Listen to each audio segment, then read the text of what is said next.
Yes, mon fanche because so no I da crowd but some from say because so no utibia what dibaje also be shase biem I say they confess their sins. Bra what kakra. Remember me ti. Bra what kakra. Okay.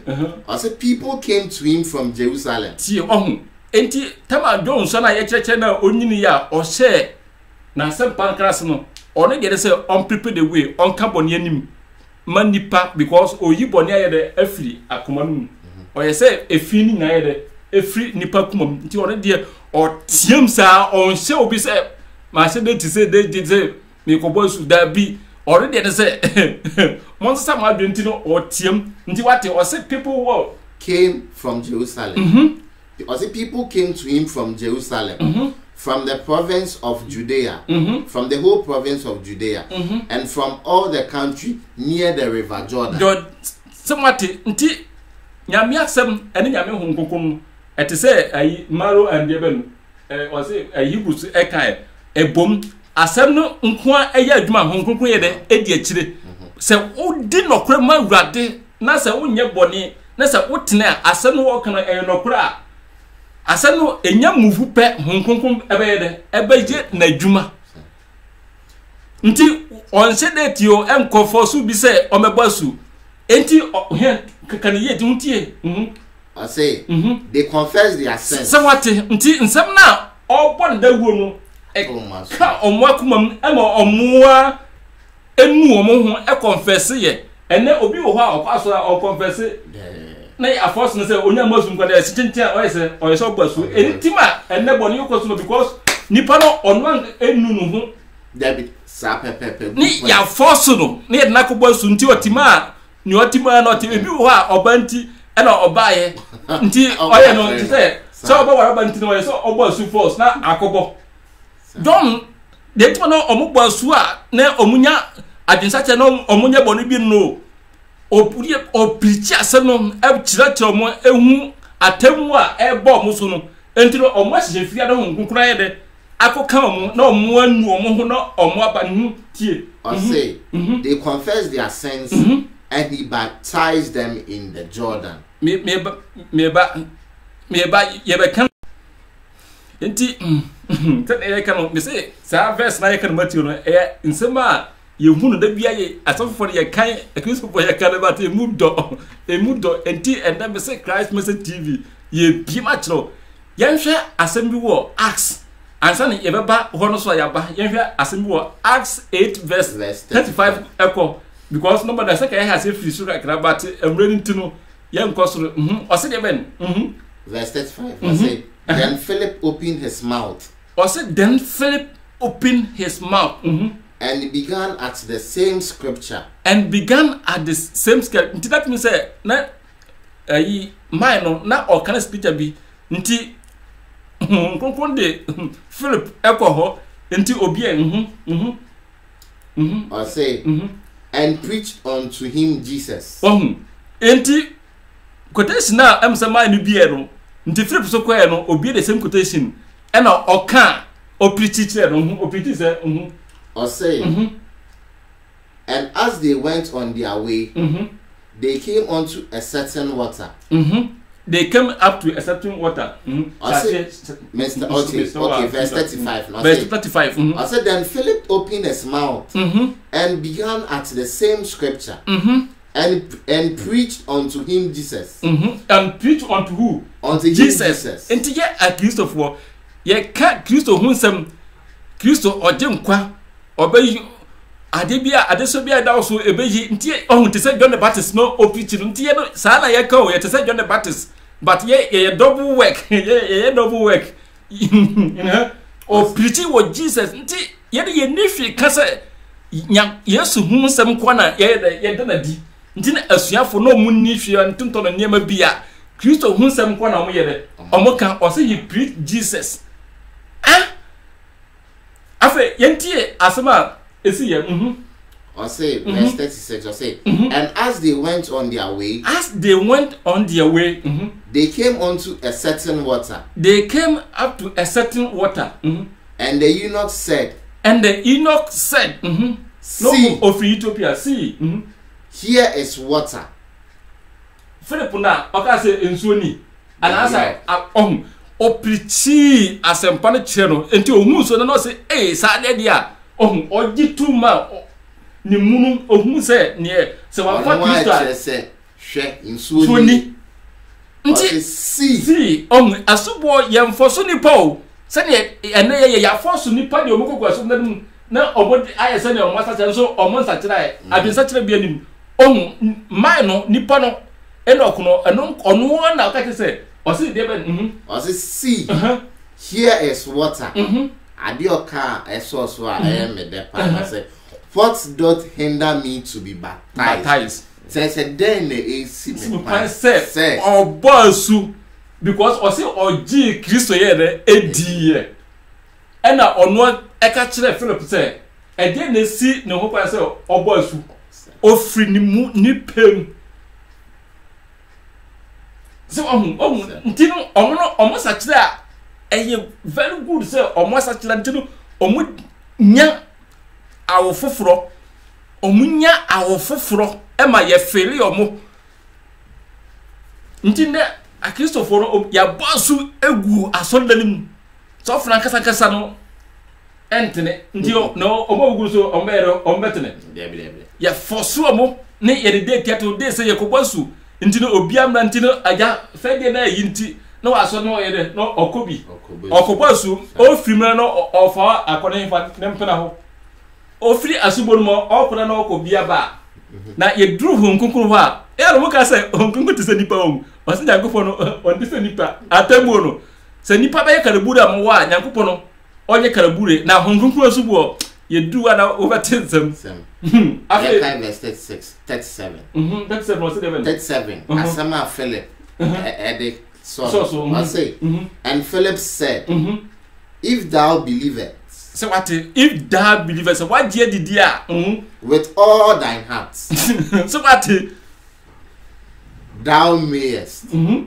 se uditum if you are kuma ene de ubetimi e kwan da ho so what thou mayest manipa no every mu on trans no on realize say ohia awofoforo boni a waye ni nya no wajam agu ho nti enokro watiensem ohwehwe Kristo na honkron de ne koye no se akoda giedi nti honkron oye wonderful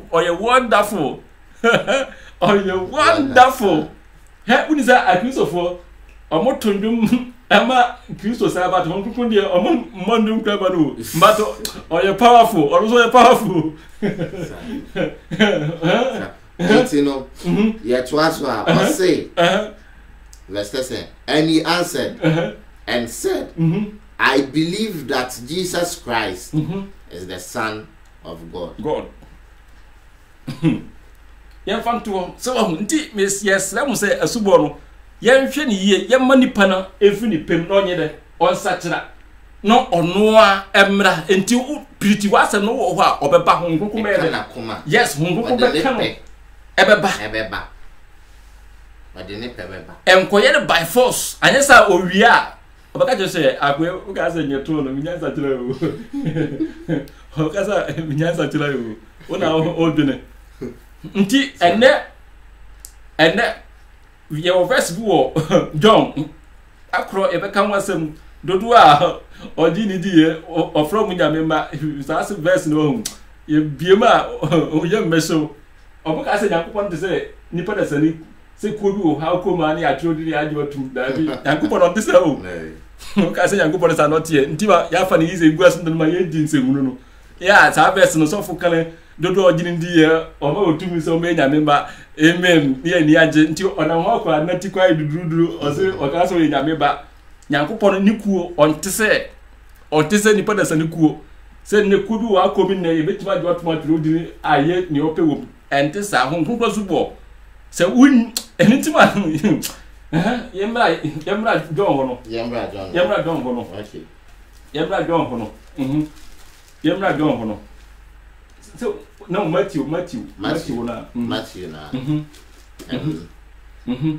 what's the ben I say can be a Judea for nyina no bae no sase o yes sase o nti okay yes sase in verse 5 mutie ni ye I say people came to him from Jerusalem from the whole province of Judea and from all the country near the river Jordan they confessed their sins. We say Bible no kan see ya no attempts no obo capital ho nti ye onkro nkito wu ma enu bi na look ekobo ya Abraham say inja no na a different thing no ye onkro na Judea na attempts ya na kura eson wo nti no omoka Judea emphasize the province no as a capital city nti tambia no omoka bibia na omoabo bibia na omoka na omoabo sana adeneti o nti odu bia first ni kura me ya aduma ye kuro bi wa akọ ho a ye onkro sise ho but nipa no e commande adena oka kuro mu nti address no na me hu se no enye kuro mu na eye akura na so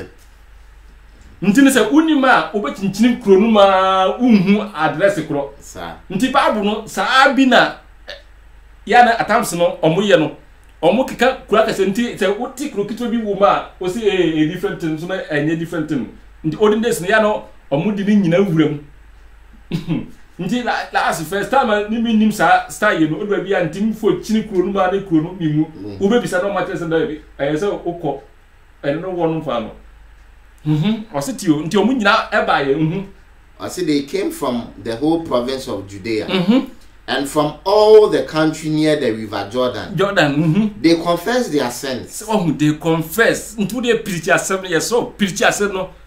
Monsesa, Ewadi Christo ba, Nyamia Hinene eba, would you preaching home ever had a juma? And he baptized them in the Jordan. He baptized them in the Jordan. River Jordan. Sir. I see the baby. It's verse 7. I say, when John saw many Pharisees and Sadducees coming to him to be baptized, but I see, sir, and almost about say, Emo Mosu, Pharisee name for Sadducees. See, sir. Now, and yes, I'm for any John, okay, say, or say, or Banidium or Marginal. Now, I think I say, Sasana John the Cano, Moving ye Pharisee for no, and yet a bit seduce for the sample for now, or Munji or Uso the Simon, but a binmania adventure or Muyere or Mobabe Pet, a subo, abo, Anya, our fofro, Anya, God's spirit. Ntisa, Mrs. Hassan no Cano, young ye pa because John Cano, I know Omunino. Mpayfona Omudian Moon say, Assembly Barre, Nanado, the Nimpa for 1 year to ma, Ebiana, the whole girl, non or Mopeneso. So but and I'm paying for no mudian muno or 1 year 20. You make us say Yandia.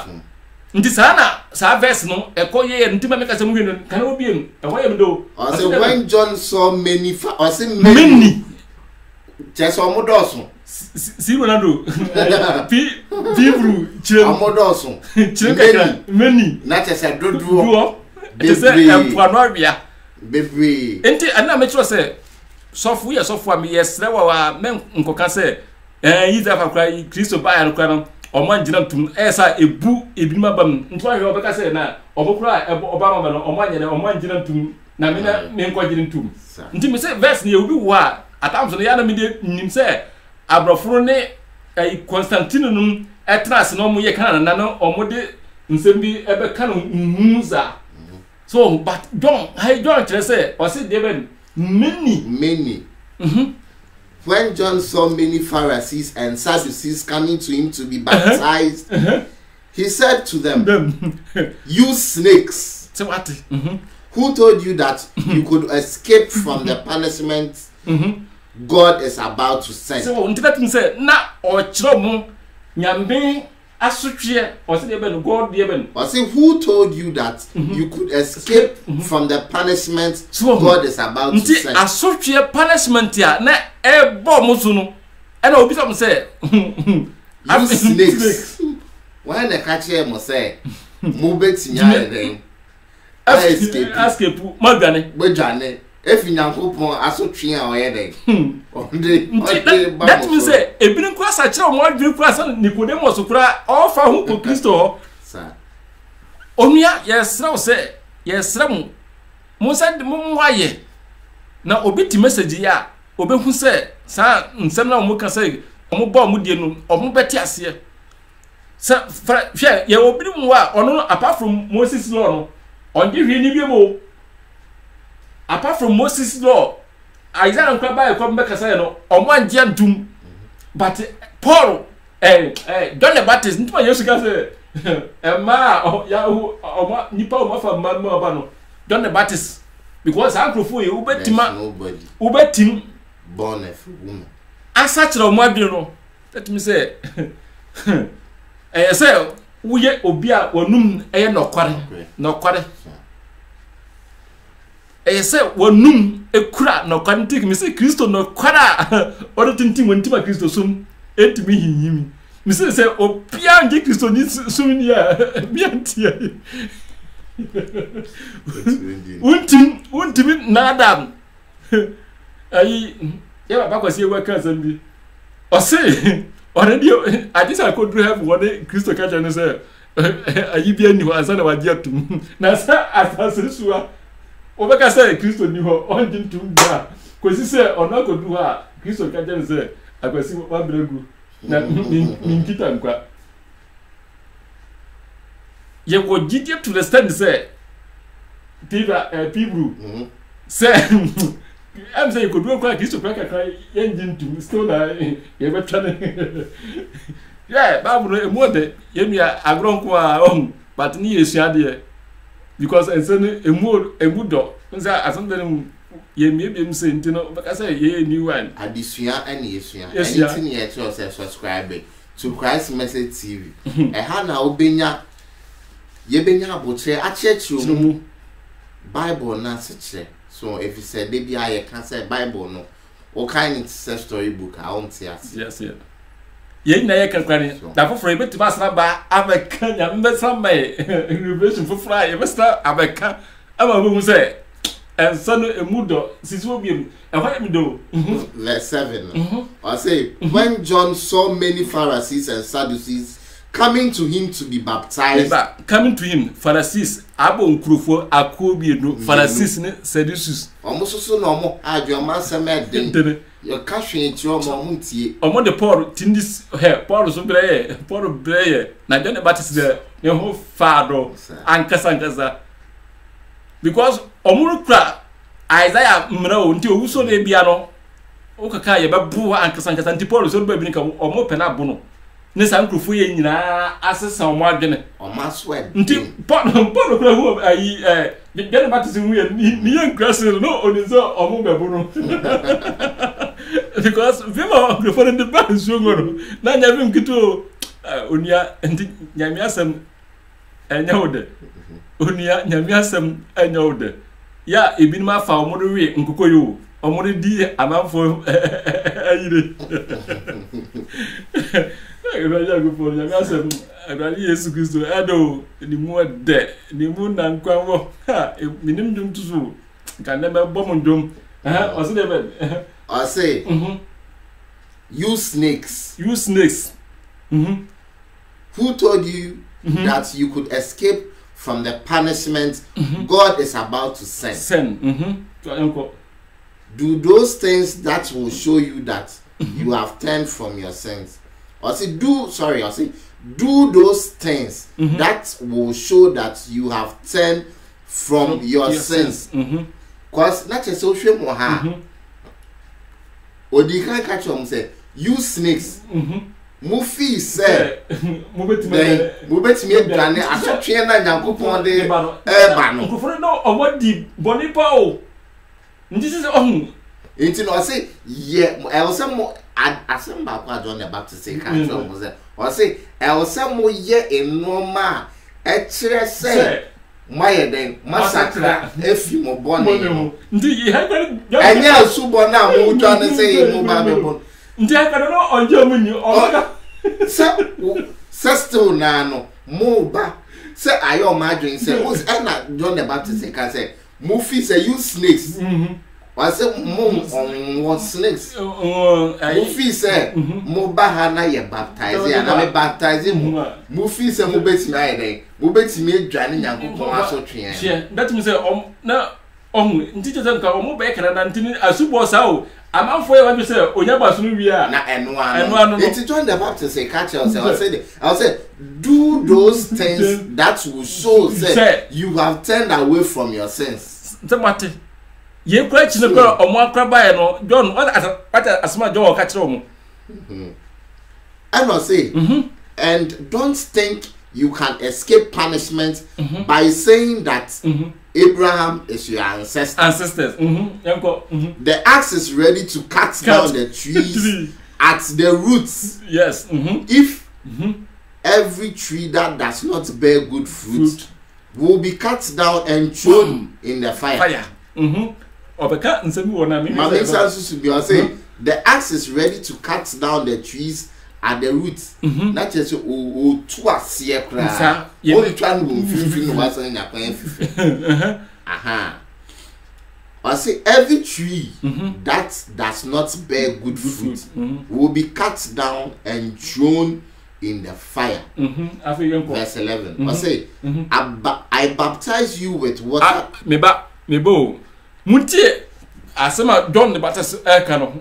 I say, I baptize you with water to show that you have repented. To show that you have repented.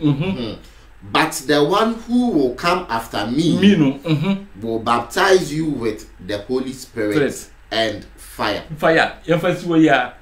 Will baptize you with Holy Spirit and fire. Next teachings, Holy Spirit baptizing.